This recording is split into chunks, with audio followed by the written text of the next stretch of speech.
In surface erosion in the eastern Vindhya and Ganga Valley, of these 204 sites are located in the Ganga Valley.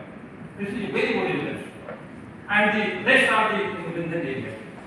Radiocarbon dates of Parthenope sites are the Gangetic Plain. We have got many dates from this area, but we have taken only two sites, Gandama and Saranahara, which dates are 8,855 plus 155.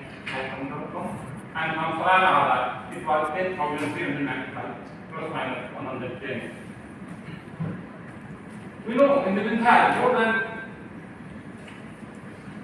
10 of sites have been excavated of Neolithic period, called Magara, which was excavated by the Ilahabad University. In the Ganga Valley, traces of Neolithic culture were found at Sogora and Gorakhpur in early 60s. In recent years, this Neolithic artifact comprising a limited number of microliths and the characteristic carvings and great pottery had been found from more than a dozen of sites. Of these, we have excavated many sites such as Agiabir, Baina, Buradi, my friend Prof was excavating Iran, and myself excavating Agiabir in this area. The Neolithic plain are Ganga plain and Vindhya was substituted by the Archaeology culture. There is no time gap between these two cultures, and a gradual evolution from the former to the latter has been witnessed at a number of sites.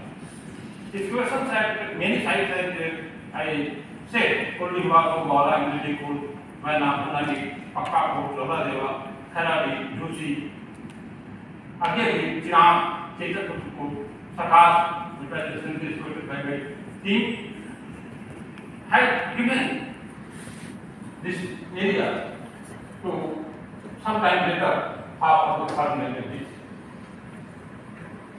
Now, I discuss on the Agiabir, which is located on the left bank of the Ganga. It extends more than 1.5 kilometers, more than a kilometer, you can say, along the river Ganga.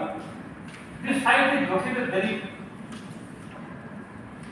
at a position where two important historical cities, Varanasi and Allahabad, are situated in between the Agiabir valleys. You can see this panoramic view of the Agiabir. You can see very vast mound, around 10-meter deposit is there, and you can see Ganga. Close proximity of Vindhya ranges are